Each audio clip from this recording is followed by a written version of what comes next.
Okay, everybody, what up? It's your favorite Asian robot right here. Hopefully, your favorite official content creator for the First Ascendant.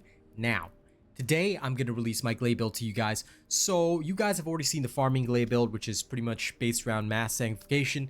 Now I'm going to show you the pure gun build.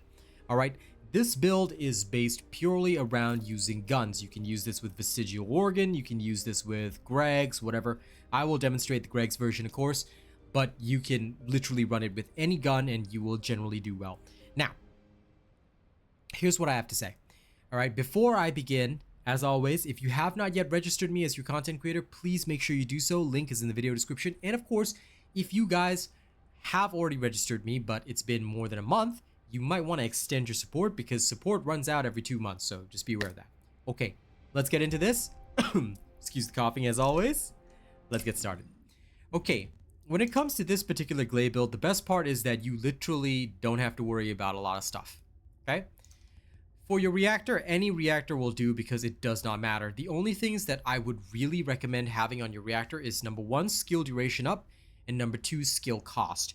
If you can get a gold roll of both, that'll be perfect. I haven't farmed a Glay reactor in ages, so I slapped one on that happened to have skill duration up, but because you do not use any skills, the damage of your skills does not matter. So the reactor only needs to have 2 gold rolls. It can be any reactor. You could slap a fire reactor on her and it would work just fine for this build.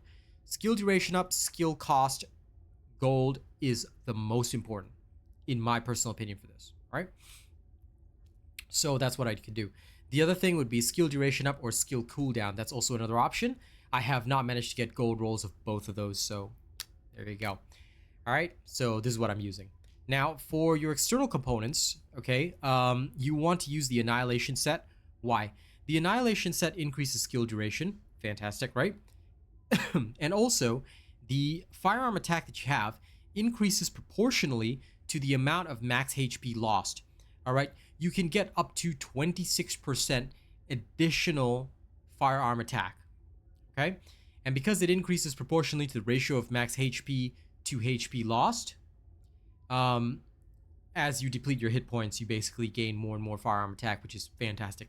Whenever your hit points is 50% or lower, your MP recovery will be lessened, which again does not matter for this character, but your HP recovery will be greatly increased by 16.4% for 10 seconds. There's a cooldown of 30 seconds on this particular ability. The first time you dip below 50%, you can go and heal yourself up, but you won't usually be doing that. Why? Because, well, you see later on, but Walk a Tightrope is fantastic for this. Okay, now that you understand this, now for the Annihilation set, I should probably just go through it. Max HP roll, and then you don't really need the MP recovery, so anything on your third roll is fine.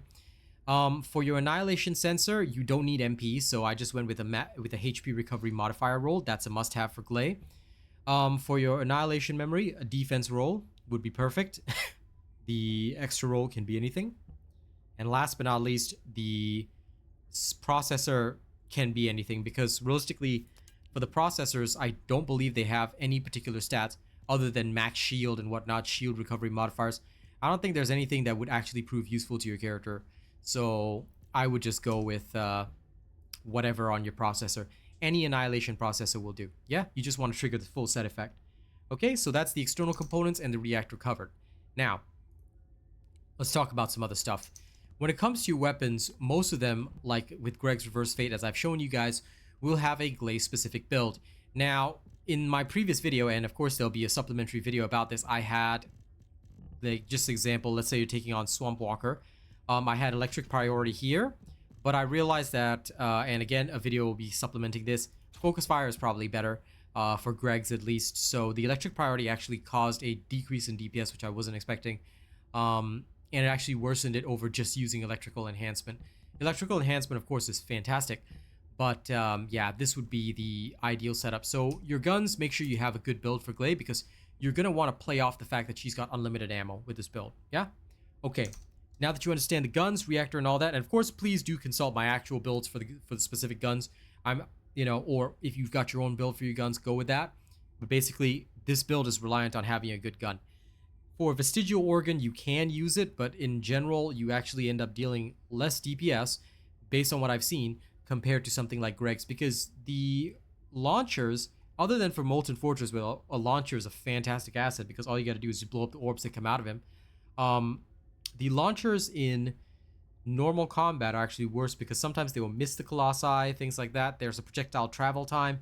It's just not as fantastic as people think. Greg's works so much better, and of course we'll demonstrate that. Okay, all right.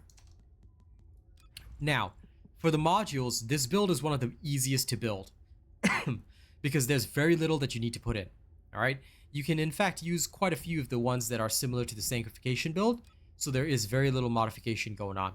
Here's what you actually need. All right.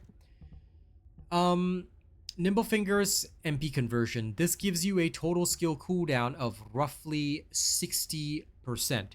Why is this necessary? You need to drop the cooldown on your increased sensory as much as humanly possible. This drops my increased sensory down from 40 seconds to 15.2 seconds, which is fantastic. All right. Next, you want skill extension and maximize duration. It doesn't matter what the skill power modifier is. It's totally irrelevant because you're not going to use any skills here. So having both of these will give you a total skill duration of 76.5% increase, which is what drives your lethality from 5 seconds to 9.6 seconds, which again is fantastic. All right. Increase HP and Stim Accelerant gives you plenty of survivability in this build. Now, some people say, but you want Walk a Tightrope, right? Why do you have more hit points? Because you're still going to cost yourself. You're still going to be costing yourself every single time you're pulling out an ability. All right. And the more hit points you have, the safer it is to be at Walk a Tightrope. With this particular build, like I've got 20,000 hit points, right? So Walk a Tightrope kicks in at roughly 10,150. Roughly. Which means that I still have a pool of 10,000 hit points in case something goes wrong, where Walk a Tightrope is triggered, giving me the extra firearm attack and all that, and you know I can just be very safe. So this is why I like having both of these. Stim Accelerant has a negative MP, a max MP modifier, but it really doesn't matter because Glade doesn't have any MP. I had a spare Rutile slot where I just sort of crammed in increased defenses. If you feel that this is not necessary for you, then don't bother with it. I've got 42,000 defense with this. If you genuinely find that you can survive without this, you could probably supplement this with something else. All right, there are quite a few options, but this is what I'm running right now, and it works just fine. Because again, you don't really need any how should I put this? It's not like you need any extra survival or things like that. At most, you could go for some extra cooldowns. So how could you go for some extra cooldowns? One way would be swap skill extension over here, take out defense, and we'll just swap this to an M slot. All right. And then you could put in, the only other way to get extra cooldowns, FYI, is to put on a focus. So you could just shove on focus on non-attributes, save that. That brings this down to a 12.7 second cooldown, which gives you a window of about 3 seconds where you're not using unlimited ammo. So some people do prefer this. I will show this variation of the build, but just know that for most of my stuff, I use this with defense, and you will still have roughly with this particular build 16,000 defense, so you're not in any great danger. All right, so if you feel like it, you can use this particular style to get more cooldowns. All right, now last but not least is the shot focus. You need to have this. Why? Extra firearm attack minus skill power modifier doesn't matter here, because all you want to do is increase your firearm attack as much as possible. You don't need a skill module unless you want to go for Predator Instinct. Predator Instinct does not apply to burst rifles, and Greg's is still one of the best guns for Glaze, so unless I'm going to use the Enduring Legacy as my main gun, I do not use Predator Instinct. I want to be clear about that, okay? So Predator Instinct for me is a no-no unless I'm going to use Enduring Legacy or a gun that can continuously fire. For the most part, I just go blank and I'm still fine. Walk Tightrope is important because this thing gives you 30% firearm attack when your hit points are 50% or lower. And most of the time, if you're solo, you are going to end up lower. All right? So this is basically Glaze build. Oh yeah, maximize conservation. Again, skill power modifier doesn't matter here. And this makes your skills cheaper so you can freely cast your Frenzy, your lethality as much as you want, and it's not going to affect you. So maximize conservation, very, very good to have on this build. Okay? So it'll drop your HP cost from 5% here down to 3.2%. For frenzy mode, it goes from 10% down to 6.5. If you do not want this, if you do not want maximized conservation and you don't care about the cost to yourself, okay, there's a much easier way to do this. You can lower your cooldowns even more. I would say focus on dimension, just shove that in there, and bada bing bada boom, 10-second cooldown. You can basically have unlimited shots. All right. I will show you the maximized cooldown version, okay, rather than the maximized conservation version in combat, so you can see like how it is to pump it out. But again, if you have trouble surviving or things like that, please do adjust. All right, you can, like I said, you can swap one of these for defense, or you can swap one of these for maximized conservation. It's really up to you. There's no right and wrong answer. If you want to go with max cooldowns, having a 10-second cooldown and a 9.6-second duration is hilarious. All right, so let's get into it. Okay, You need information now about the Colossi. this is Swamp Walker. You would have seen me murder him over and over and over again, so let's go do exactly that right now.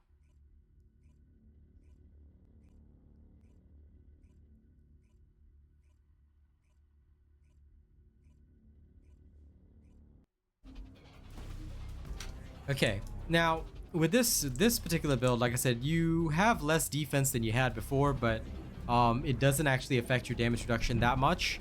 I think you'll lose out only about 10% damage reduction. So again, if you're not having survival issues, don't worry. And again, although your skills will cost you about 5% of your hit points, it's not a big deal. All right, in fact, it can help you reach Walker Tightrope faster, but you have to manage it well. All right, here we go. Here's how we do this. As soon as the battle starts, you've got all this lethality pent up and ready to go.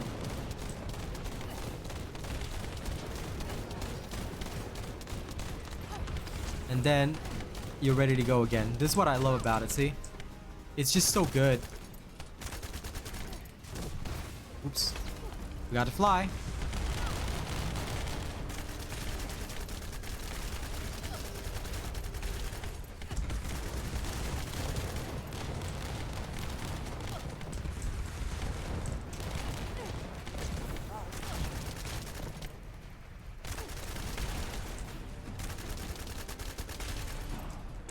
All right. Now, if I really, really need hit points, what I'll do is I'll just go kill some of these. Okay. As I go, but I try to avoid the murder water. Now, if you find yourself constantly low, then in case of instead of Walker Tightrope, you can go with something like HP Collector. That can also help you out, but you will lose out quite a bit of damage, so I don't generally like that one. Okay, instead, what I'll do here is I'll just keep going with lethality and just keep on going with all my shots just like that. And usually this helps me out quite a bit, because even if I forget to reload my gun, it doesn't really matter. I've got literally unlimited ammo to play around with. But a single barrage like that can finish you off, so please be very, very careful. Alright, I will usually take off my frenzy, go get some extra hit points.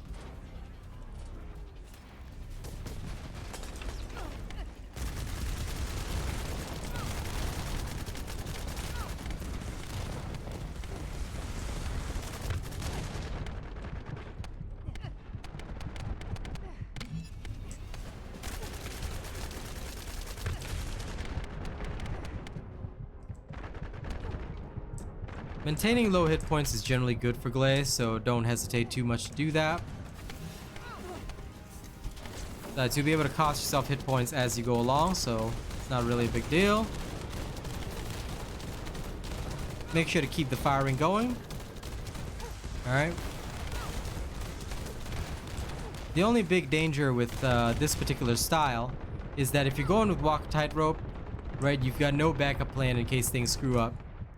Alright, so just be careful of that, especially in a solo situation. If you're getting bombarded, that's not going to fly very well. Alright, but in a team-based situation where other people could take aggro, I love Walker Tightrope so much, because as soon as I get to around 50%, I'm usually pretty safe from aggro. I let other people take the aggro while I just focus on belting out the damage. So you might encounter more problems in solo play than you would in team play, but other than that, nice and easy, not too difficult. There you go. Okay. There are definitely builds that can kill Swamp Walker a lot faster, but for those that like gunplay, this is a lot of fun. All you have to do is shoot your gun as much as you want. Alright? So again, the choice is yours. It's really up to you. This is the version with like maxed out cooldowns. The other versions of this, where if you have more defense or things like that, you will just see a lot more survival, and that can be much better for some of the higher difficulties like gluttony, things like that. The choice is yours. I've shown you where you can vary the build, what you can adjust. But for me personally, I found that in much tougher fights, I generally prefer to be able to trigger my maximize conservation whenever I want, and I like to have that extra defense as well. So that is why my original version of this build was this particular variant, which is increased defense. There it is. And of course, maximize conservation. As you saw there, it might not mean a lot, but when you have maximized conservation, sure, you do have a significant gap between when you have limitless ammo and when you don't have it. But although you have that significant gap, the thing is that your skills cost a lot less, so you can really get your hit points down to the wire. And with extra defense, you're taking less damage, so you have a lot more wiggle room in case something messes up. All right. So again, I leave the choices to you, the chances to you. It is entirely up to you what you want to do, but this is what I personally run. This is what I have fun with. Thank you very much for watching this video. I hope you guys will enjoy it. I hope you guys will enjoy Gunglai. All right. Quick summary of everything. Once again, reactor, all you need is skill duration up, skill cooldown, and this would be the ideal reactor. If you could find one that has double go rolls, all good. Full annihilation set, max HP roll on the auxiliary power, HP recovery modifier on the sensor. You want defense on the annihilation memory, and the processor can be anything. All right, make sure you have a good gun build, and of course your modules are going to look like this unless you want to go for full cooldowns, in which case I already showed you what to do. You guys understand that. Walker tightrope or HP collector is up to you. If you find you need more survival, just go for HP collector and you're good to go. That's it. Thank you very much. Don't forget to like, share, and subscribe. Don't forget to register me as your content creator, especially if you enjoy this build. Normally we give a big thank you to all of our supporters, but I am desperately out of time today, and I'm so sorry for this.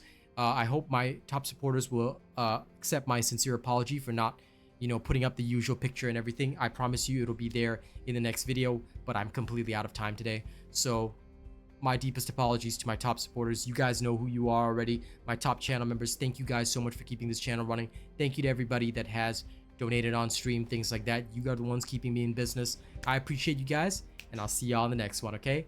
Y'all have a good one. Catch you later.